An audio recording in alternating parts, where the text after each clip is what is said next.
నమస్కారం ఘంటారావానికి స్వాగతం ముందుగా ప్రధానాంశాలు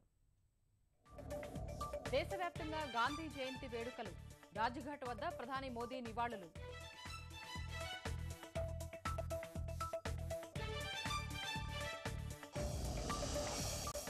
తేతలి వద్ద కాలువలో ప్రైవేటు బస్సు బోల్తా తప్పిన ప్రమాదం ప్రయాణికులు సురక్షితం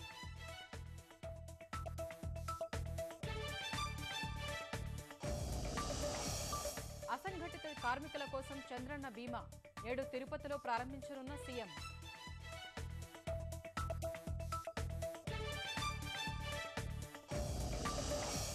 విజయవాడలో అమరావతి షాపింగ్ ఫెస్టివల్ ఈ నెల 7 నుంచి 3 వారాల పాటు నిర్వహణ